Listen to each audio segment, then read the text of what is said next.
So the main purpose of this session today is basically to listen to employers and people who offer internships, because Janie is not an employer, but she works with a large group of employers, and how to take information from their perspective and turn it into useful ways of operationalizing your capacity to get jobs or be better.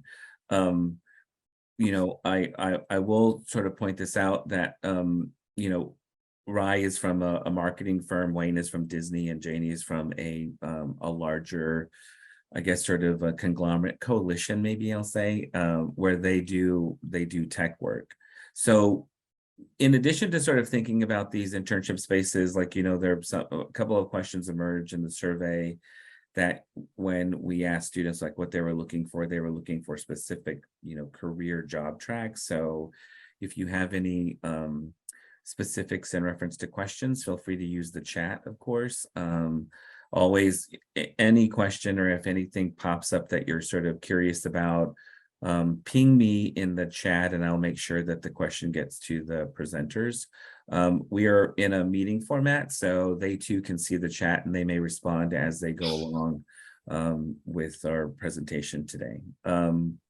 But thank you all. If you could, in the chat for now, just sort of let us know where you're connecting to us from. So thank you all. I sort of just jump in usually and never start off at the very beginning, which is, I'm Jack Soto. I'm with the American Indian College Fund.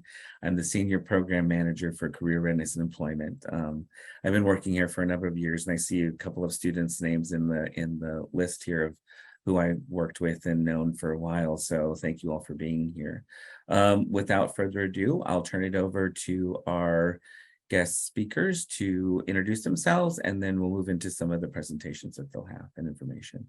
So Rye, we'll start with you. Great, thanks Jack, and thank you everyone for being here on a Wednesday afternoon. I'm excited to talk with you all about both our internship program that we have at Forest Marsh, but also just some suggestions and thoughts, and maybe both solicited and unsolicited advice that you all might have.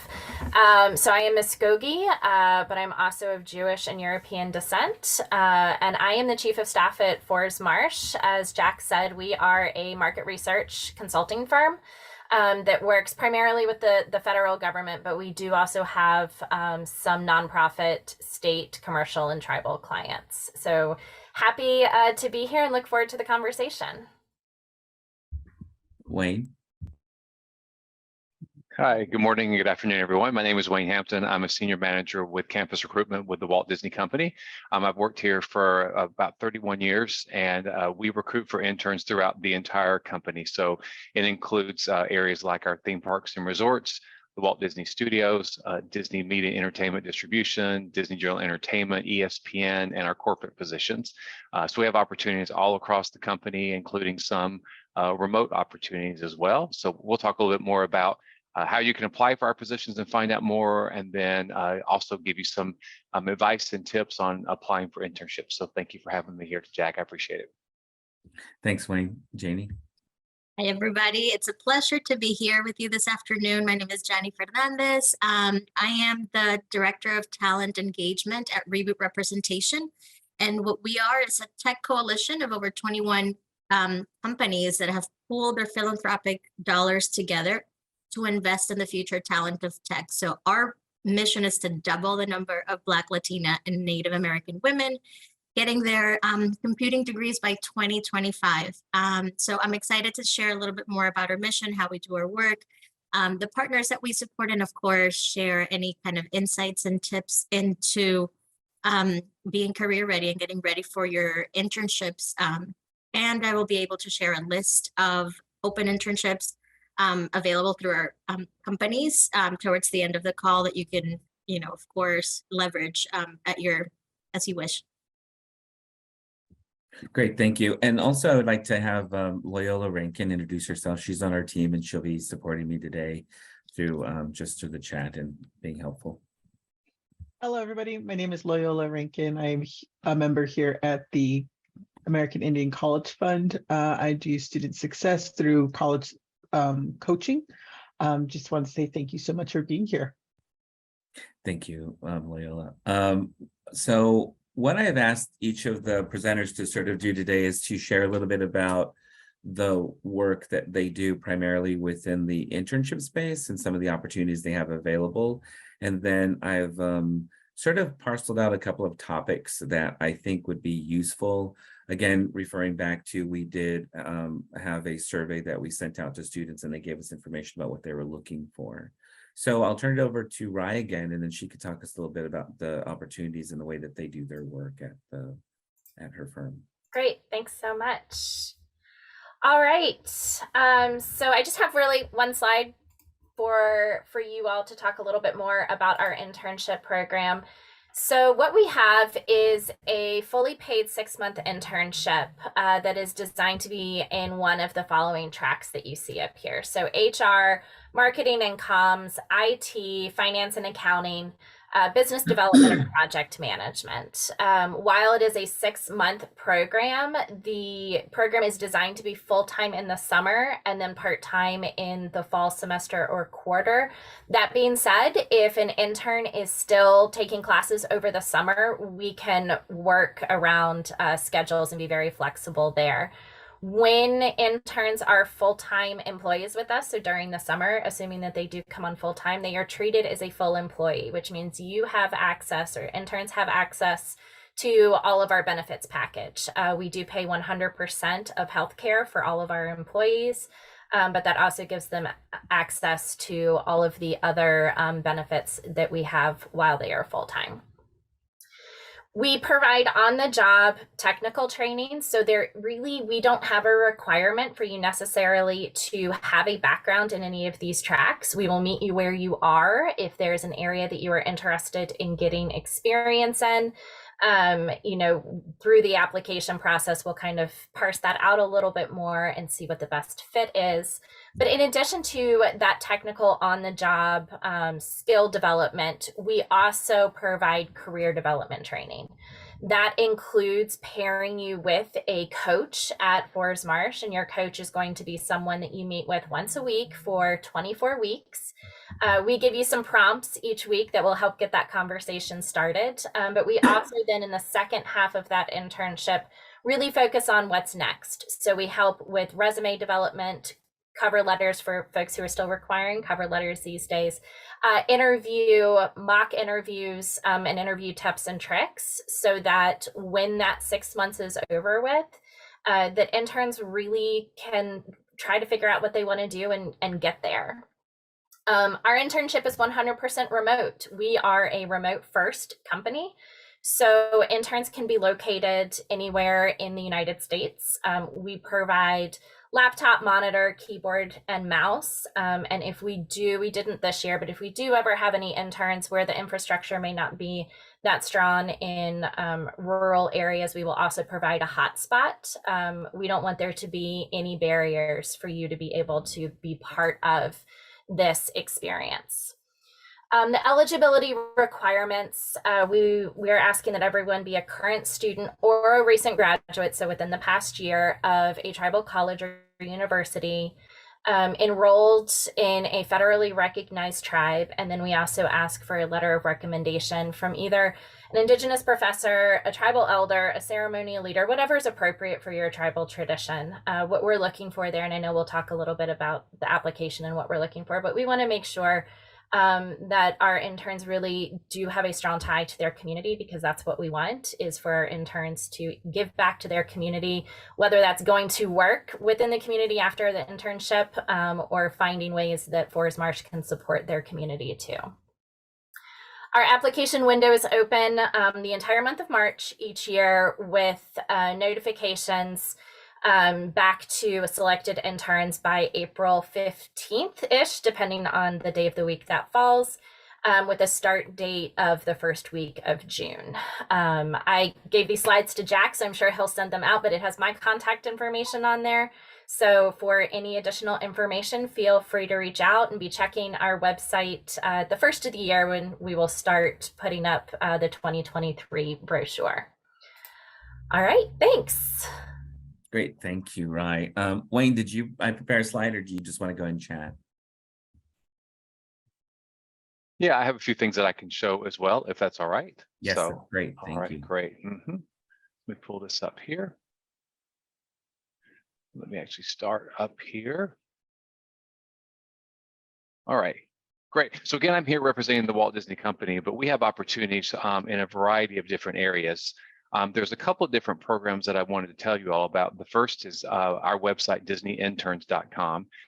And these are our professional positions, again, throughout all the different segments that we have. This is going to be more of your typical office environment. These are where some of these remote opportunities would be available, and working in really a variety of areas. And we have internships pretty much for just about any major that you possibly can have.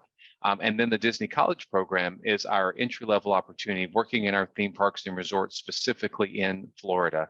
And we are not currently accepting applications for that program right now, but we will be accepting them in a little while. After the fall semester is over and the spring semester begins, we'll start accepting opportunities or applications then. One of the great things about the Disney College program is that housing is provided in Florida.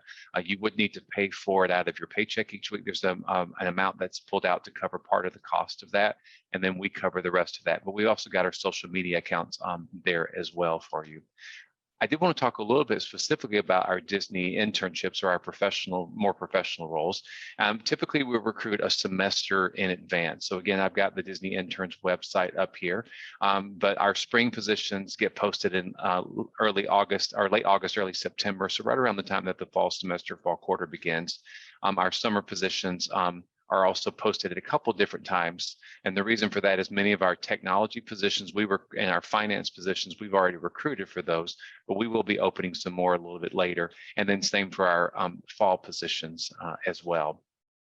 One of the best ways to stay in touch with us is to text the word Disney Intern to 52426. That brings up this screen on your smartphone, and it does give you the opportunity to find out how to apply, or also how to sign up for email notifications as well, which we find to be really helpful. One piece of advice that I would give you is that our internships get posted as they're approved. And so if you don't see anything that is of interest to you right now, if you remember from our timelines, we're really kind of at the end of our recruitment season. So you may not see a lot right now, but that doesn't mean that we don't have anything for you.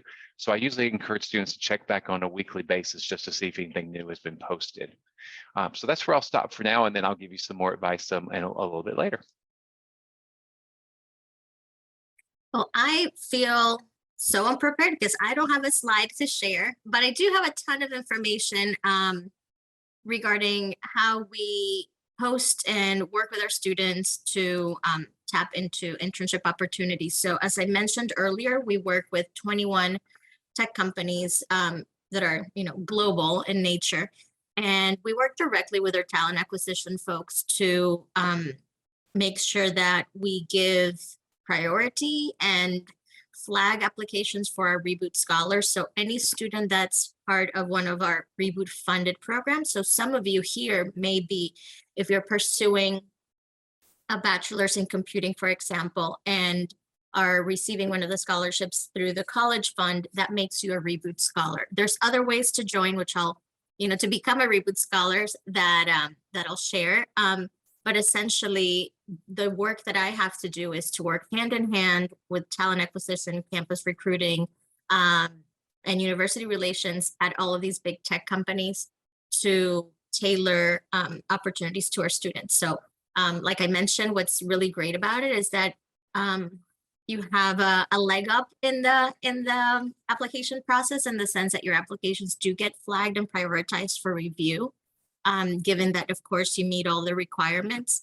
And the roles, vary. Again, similar to what Ryan mentioned, there's so many areas in which you can intern with these tech companies that are not necessarily tech related or technical roles. So I'm going to put a link on the chat with the latest list of internship opportunities that we shared with our scholars. Don't tell anybody that I shared these with you, but feel free to, of course, browse through them, see what opportunities or questions you may have. I put my LinkedIn earlier in the chat, and I'll put it again. So if you end up applying for any of these opportunities and you want to, have some sort of priority in the review process, ping me on LinkedIn and I'll be happy to facilitate that. So let me grab that link for you.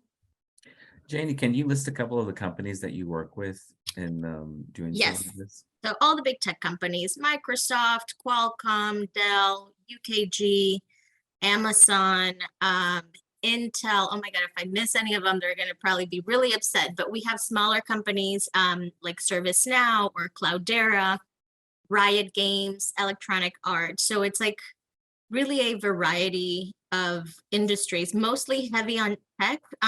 But again, all companies are tech companies these days. So the roles that you can find within the internships that are available vary in areas.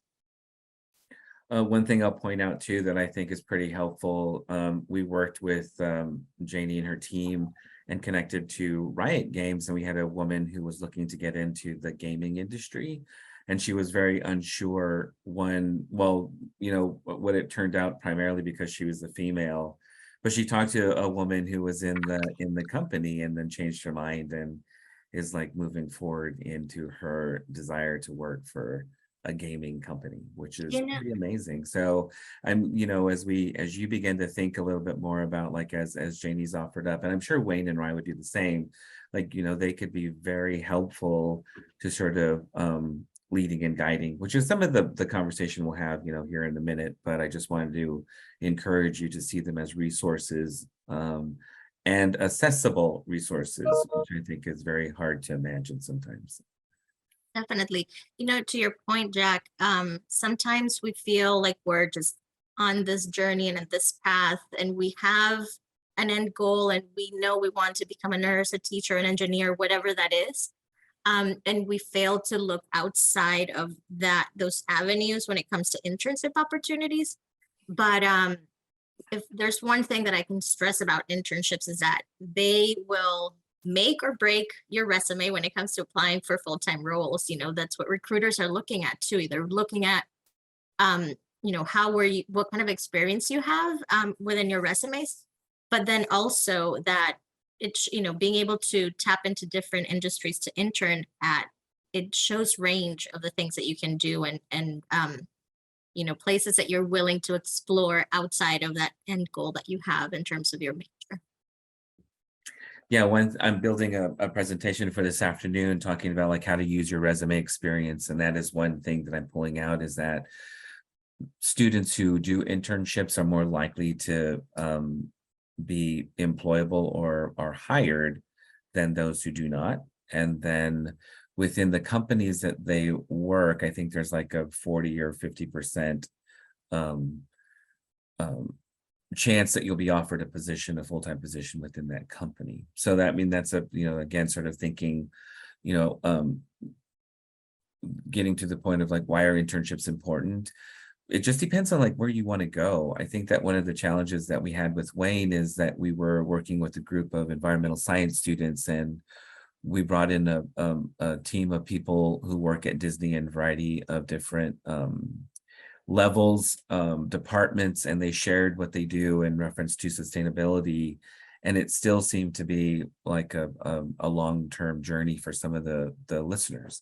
And so it's just like, again, you know, as you begin to think about this critical step, because I think internships are readily available, I'll say that, but then also just like, how do you really like hone in your long-term goals and objectives? And I think that's super fun because, you know, the things I'm hoping we'll get out of today, you know, in the workshops this afternoon and the student panel this evening, are just sort of talking about the different ways that you can sort of like take your interests and your values and motivate them to be helpful for your own professional development and companies, and even problem solving in ways that you probably never thought were possible or plausible. So with that, Wayne, go ahead. I was going to say that you want to chat a little bit about anything from that. Yeah, well, I just think it's really important to emphasize the importance of internships for a variety of reasons, because I think a lot of times students think about internships being opportunities to get experience, of course, but they also think about it being an opportunity for a company to evaluate you. And if this is a company where they want you to work, but internships go both ways. You know, this is also an opportunity for you to evaluate the company and really even the major that you're in. And I can just speak from my own personal experience of when I was in college. I'm so thankful I did an internship, and I did one as a sophomore. And when I came back, I changed majors because I realized this was not what I wanted to be doing for the rest of my life. And it was very different to do it theoretically and attend classes and so forth, but then to see what that translated into a real world job and doing it, 5 days a week, 8-9 hours a day, it just helped me to realize it was not where I wanted to be. So I just really encourage you all to take advantage of those opportunities as much as you can, because it does allow you to evaluate potential, again, job opportunities, but majors as well, to determine if you're heading down the right path. Right. If I can jump in real quick, I tell my interns that I consider a successful internship to be both, hey, this is what I want to do for the rest of my life, and also I don't ever want to do this again. I think that same with first jobs out of college. I learned very quickly my first job out of college was not what I wanted to ever do again. So a successful internship is where you learn something about yourself. You learn skills that you can take with you for the rest of your lives. So you're not, locking yourself into anything when you go into an internship. And like Wayne said, it's a time for you to evaluate the company as well, and learn things yourself. Thank you. To that, I wonder if there's any advice or information. So if a student is interested in working, maybe primarily for one of your companies, or working and trying to access an internship, like, are there any broad sort of tips that you could say, this is something that could be useful for an internship application, or finding the right internship that's useful for you? You've kind of alluded to some of that. I'll open that up to all three of you to chime in a little bit more. Wayne, are you gonna jump in? I can wait for you. Go ahead. No, go ahead. That's fine. Well, I think that one thing that's very general, obviously make sure that your resumes, if you have a resume, that it paints a whole picture of who you are, not just your academics, your GPA, your school, but also the things that you do outside of academics, the skills that you employ when you're doing volunteer work, or where you're, at your other extracurricular activities, paint a larger and a holistic picture of who you are as an individual. That's one thing, but then also making sure that your resumes are readable by the application tracking systems. So formatting is huge. Some recruiters will tell you absolutely no color, don't get too creative. And it depends on the industry too, but essentially a lot of these large companies filter through most of the applications through software that's called applicant tracking systems. And if your resume is not readable, either in a PDF format or a Word format, then your application kind of just gets overlooked. So optimizing for ATS systems is one of them. And then painting that holistic picture, not just who you are academically, but who you are as a person. Somebody asked me once, I don't really have any job experience, because when I'm done with classes, I'm taking care of my grandma who's at home and my siblings. And that is something you should definitely include as skills. There's so many skills packed into caregiving that can translate so well into employability skills. So include all of that in your resumes. Yeah, and I think too, something before you go, Wayne, I just wanted to ping a little bit. When I think about what Janie just shared, I think of those in terms of hard skills, soft skills, competencies. So, we'll be talking a little bit later on today, a little bit about how do you find those language points and those pieces, but, also just we're here as a resource just to let you know, to be helpful, to like turning some of the things that you do on a day-to-day into language that could really be supportive to help sort of demonstrate some of the things that you do naturally, because I think that that is a hard part for many students, is to translate their day-to-day life experience into actual sort of like language that portrays them as really great candidates for a position. Thank you, Jane. Wayne, go ahead. Yeah, and those are exactly some of the same things I was going to say, which is great too. I think a lot of times students only think about paid work, but your resume can include, the things that Janie mentioned, volunteer work, but also think about class projects. Anything that you've done that really does showcase that you have the qualifications for the job or the internship you're applying for. I think one of the biggest challenges that I have sometimes with students is they will contact me if they're not selected for an interview, and they'll ask me why they didn't get selected. And I'll go through the job application or the job description, and I'll say, well, you didn't have this on your, well, I have that. Well, but you didn't put it on your resume. And so I can't assume that if you don't have it on there. So make sure that you include that too. I think another thing that I see a lot of times is that students will list every job they've ever had on there. And I think what they're trying to show is, I'm a hard worker and I've done all these different things and I've worked since I was 14 or 15 or whatever. But if those things don't really relate to the job, they're just kind of taking up space. So it's definitely better to have things that are related to the job, and make sure that they're on there. Utilizing the resources that you have on campus or other people to review your resume. I think sometimes you get the point where you've looked at it so many times and you've made so many edits, and then you miss a really simple typo. I've seen people that I can tell they mistyped their own email address, and then I can't reach back out to them because the email is incorrect or something like that. There's a question in the chat about tailoring the resume. I definitely think that there is some benefit, but if you're applying for 5 or 6 positions, I don't think you need 5 or 6 resumes. I think that also sometimes lends itself to an error where you upload the wrong resume for the wrong job. So I think it's better, in my opinion, I'd love to hear from the other panelists, but to try to have something that really encapsulates all of your experience on one resume as much as possible.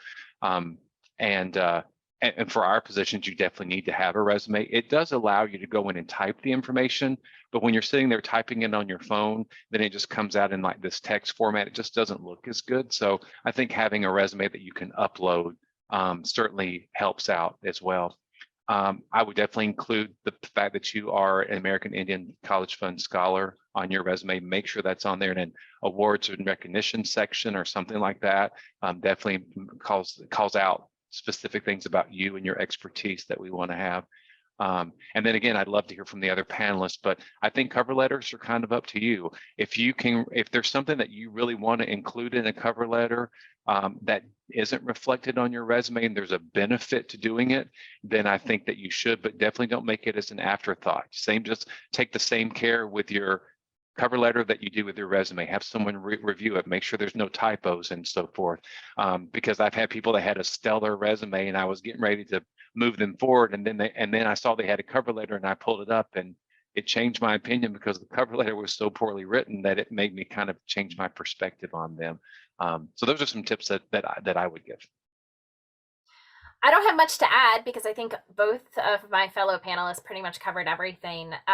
We don't require cover letters, so that's not something we do, but we do have application questions that we ask you to respond to. And so for that, I would echo Wayne of take the same care in typing those out, type it out on Word or whatever your word processing program that you use, have somebody else read that over.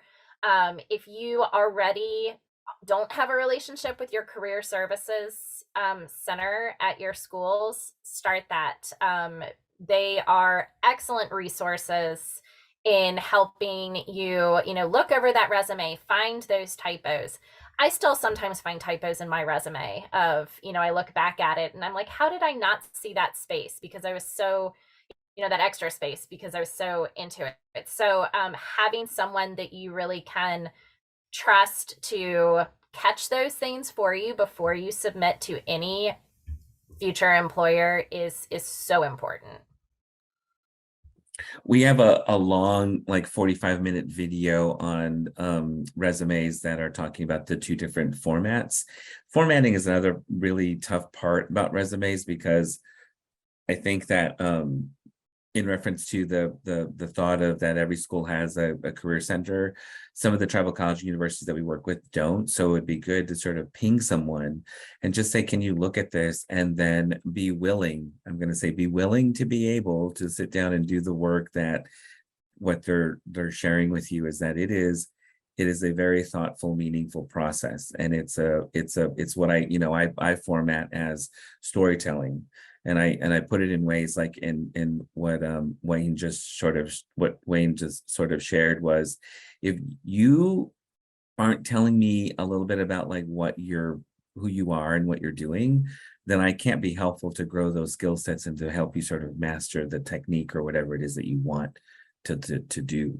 So I think that there's something very valuable in sort of thinking more about the storytelling aspect of these rote variables in the employment process, but it's super helpful. Again, we're here to be helpful, and you can reach out to us to let us know if you need any other assistance.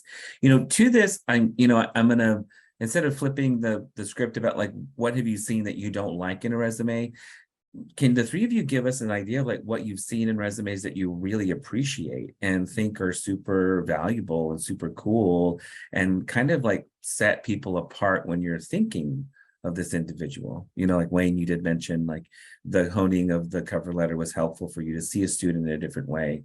Like maybe there are some other pointers that you can give about include this in your resume because this definitely is kind of, useful. Mm-hmm. Yeah, I would think if you're not going to write a cover letter, and again, I think that's really your call. There are recruiters on my team that love them, and there are those that aren't fond of them. I'm kind of in the camp of those that aren't necessarily fond of them, but that's just my personal opinion, and that's what I think is difficult with a lot of this. But what we also see that, and what we train a lot of our folks to do, especially in the Disney College program and the resume classes that we give to them, is to write at the top of your resume a career summary. Just kind of summarize sort of who you are in three or four bullet points, because that's the first thing as a recruiter I'm going to see that then makes me want to read the rest of it. The most common thing that I have seen in the past, kind of to your earlier question that you said you weren't going to ask, but a career objective that says, I want to get a Disney internship. Well, I kind of figured that out because you applied. So you've sort of wasted space on your resume, and it doesn't really tell me anything about you. So to give a summary of sort of who you are as a person and some of the qualifications that you have, I think that's really helpful. I will say one thing that's really stood out for me recently, because we're in the process of hiring a program coordinator. I'll share that job posting too if you're all looking for some work. But there's an applicant who has kind of like the profile of a program manager. Absolutely, the skills, the work experience. But she submitted 2 resumes. She said, "This is my fun resume, and this is my regular resume." And in her form resume, it listed all the things that she's passionate about, all the things that she can do creatively. She has like a cartoon of herself, like drawn in. It's got a lot of colors. Obviously, that's not what you want to lead with when you're applying for a job, but it gave us kind of like an insight as to like, she would be fun to work with. She's creative. She thinks outside the box. So that to me stood out. I'm not suggesting that everybody should go out and create a fun resume, but if there's something within your skill set or, that you're really passionate about, include it. And there's no harm in include it in a fun or creative way, whether it's in your resume or in your cover letter. So also, I know we haven't touched on it yet, but make sure that just as you're working on a resume, equally important for recruiters to have a LinkedIn profile. We can talk a little bit more about later, but that also gets looked at just as much, if not more meticulously than your resumes. Because after they see the resume, they're like, okay, we want to talk to the student, to this person. They'll go into your LinkedIn profile and kind of check out what's happening there. So it's a lot of work, but once you get it right, it's totally worth it. Yeah, I think, for us, we are a values-driven organization. We're also a certified B Corporation, which if you don't know what a B Corp is, it's an international movement where companies have to go through a very stringent application process where we put all of our cards on the table. We show all of our policies, all of our financials, and we say, hey, we actually put people and planet over profit. So for us, it's not necessarily how much money did you save a company, or how much, what was your efficiency quota? We want to see your humanity and who you are. And one of the applications that really stands out to me from one of our interns was he actually talked about his struggle with alcoholism, and how he had been sober now for 5 years. We do a lot of work internally with substance use disorder, a lot of research on that, and we have a workplace supported recovery program, which pretty much says if any of our employees are struggling with substance use and misuse, that we're not going to fire them. We're actually going to pay them 100% of their salary while they go seek treatment. So they don't have to worry about paying the mortgage, while they're in that. So I don't know if he knew that, but that vulnerability really spoke to us.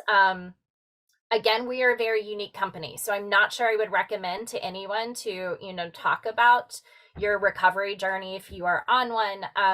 But that was something that really stood out to me, and meant a lot. And so those were the things that I look for of, who are you as a human being, and what are your values, and how can we co-create an experience for you that is going to be impactful to, yes, us as a company, but you as an individual, and you as, within your communities.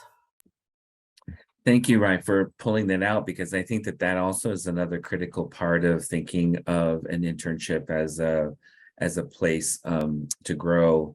Because I think students, as we sort of pinged earlier, believe internships to be this sort of vague variable in this employment path, but it really is a strong environment where you get a chance to grow, to find out, to sort of be, who you are.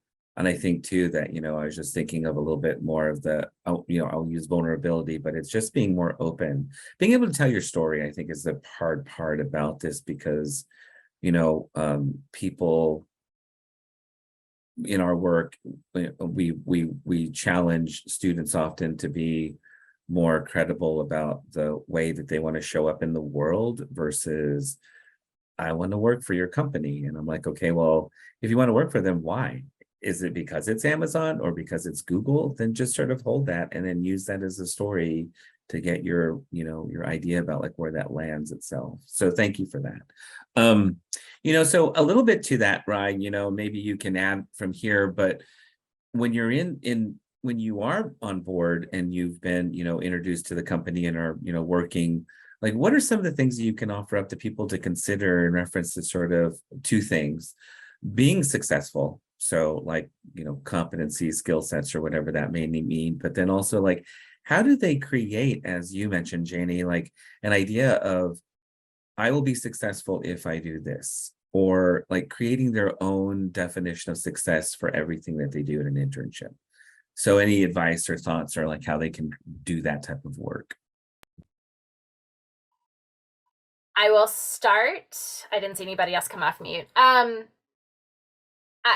think if we're talking competencies or skills, the ability to communicate is really important, especially as we're in a remote environment. And anything from communicating just, hey, I'm going to be late signing on today, or I need to take time off, or I'm not going to get that in time, or I have questions, about what you asked me to do.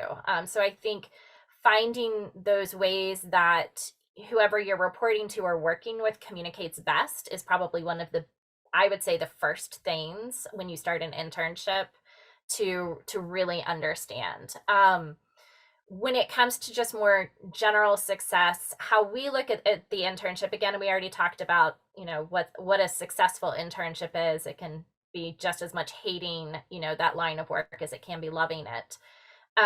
But understanding more of what our company does, and we make sure that we have a very strong onboarding. So, our interns really understand what the nature of our work is, all the different options, and talking with your manager of where you want to go throughout. For us, it's the 24 weeks. And that may change along the lines. And I'd say if your manager, your supervisor isn't already setting those conversations up, be proactive and set those up yourself, and say, hey, once a month, can we check in just to make sure that everything, I'm doing what I'm expected to do, or maybe I could look at, getting experience in another area, which we have done for our interns. We really kind of customize their internship experience. So if they came in wanting to do one thing and we're like, this really is not working out for me, we can find another place for them. So yeah, I'll pause and let Wayne and Janie see if there's anything you want to add there. I think that what I would add would probably go a step back even further. Like for most of us growing up, we don't necessarily have the social capital to have anybody in our close circle that has ever done an internship, or that knows how to get an internship, or that know why an internship is important. So having that humility first of like, what is this idea? Like, what are these people talking about? Like, I have no clue. So there are ways to remedy that. So building your social capital, growing your network, seeking mentors, tapping into resources. Sometimes they're even more in front of us than what we think. And it's a simple Google search away. The programs that you're part of have, if they don't themselves have the resources, they know somebody that they can point you for the resources. So all those little, almost like the hidden agenda of getting into an internship has to be talked about earlier on. I never did one. My parents never did one. My siblings never did one. So I never thought it was important. And my career was clearly different. My career path was clearly different than for the one my sister had, who came after me. And I said, wait a minute. So I learned this, and I want to make sure that you're prepared for that as well. Like equipping her with as many resources for her to succeed was something that was important to me. So her trajectory would be different than mine. Not that mine was bad, but different. Her options were expanded significantly as a result of being able to tap into the resources that are out there. A lot of them are free. A lot of them also create long-lasting relationships. You get connected to a mentor that becomes a friend later on, and continues to advocate and to sponsor you.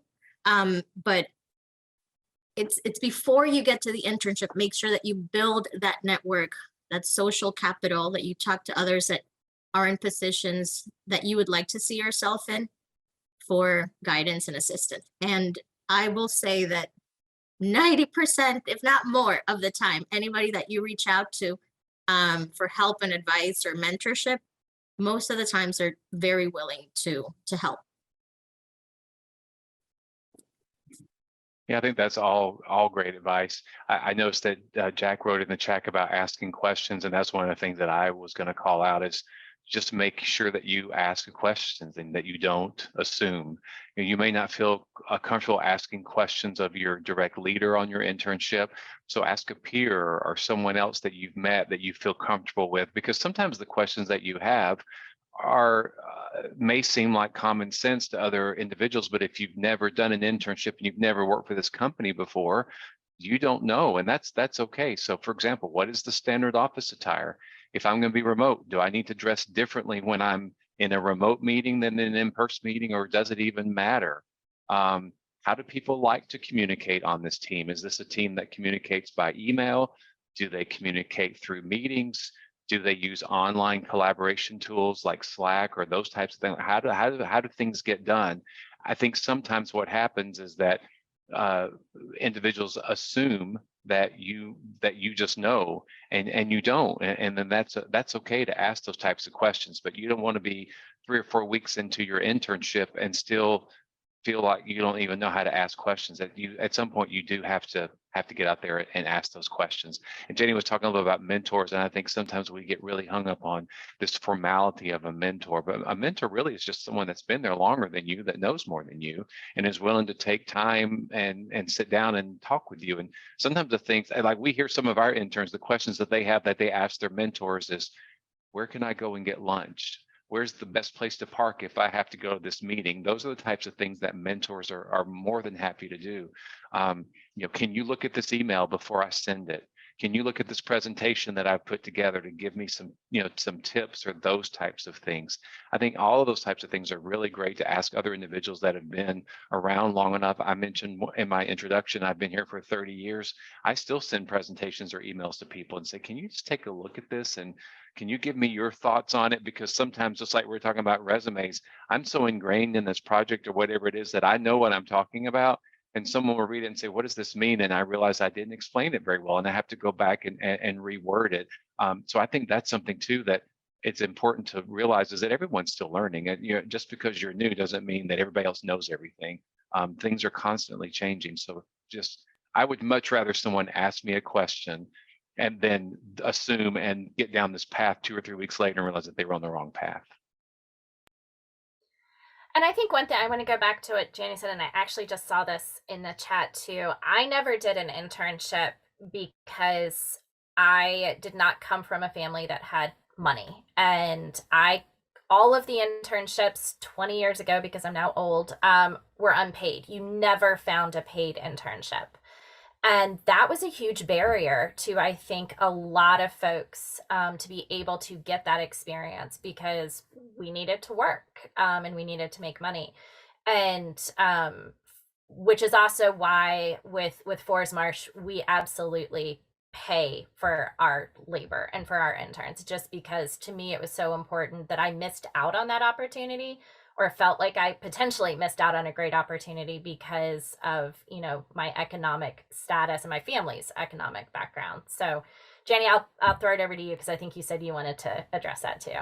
Yes, I would say your talent, your contribution, your input in any internship setting as an individual, doesn't matter what your major, your background, culture, doesn't matter, is valuable. And if a company is not willing to pay for that in an internship, you don't want to work in that company.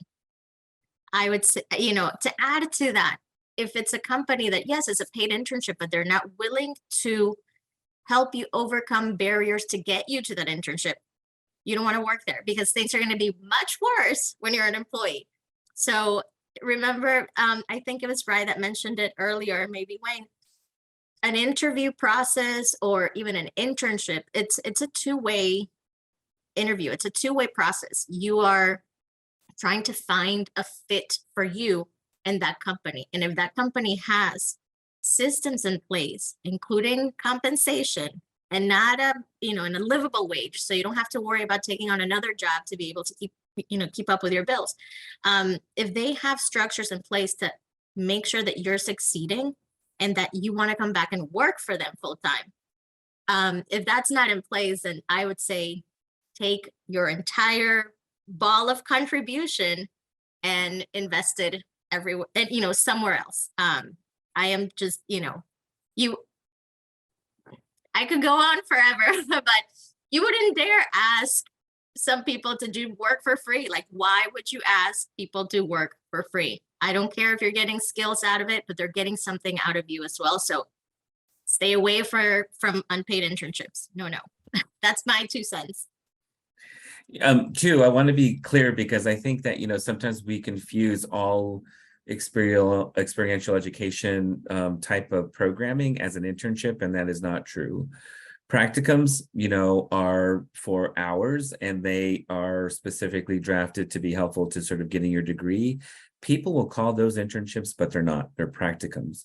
And they usually are unpaid because they are helping people build, their capacity to sort of show up as a counselor. A practicum is a residency, but just called a residency. So there are hours that are committed to sort of training people to sort of like learn skill sets that they need to for a job.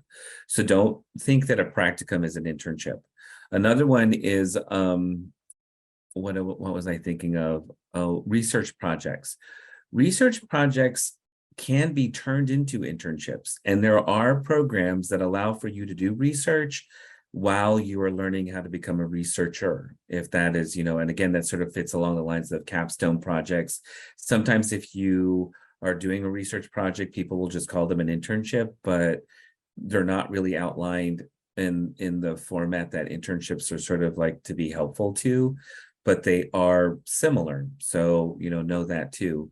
Cooperative programs. So that's where you're working with an in-class person and a company to do some works. Sometimes it's hard to know. I mean, many schools now are working to get those to be intern or to turn into paid opportunities, but they too are not internships. So you just have to be very clear about what does this look like. Cooperative programming sometimes turns into a fellowship and actually turns into a job where you basically just go and work for a place or a company for a few months or weeks, and then that's a part of your classwork, and then you write a paper on how that fits in, or you put into practice theory, whatever you're learning, into the work you're doing.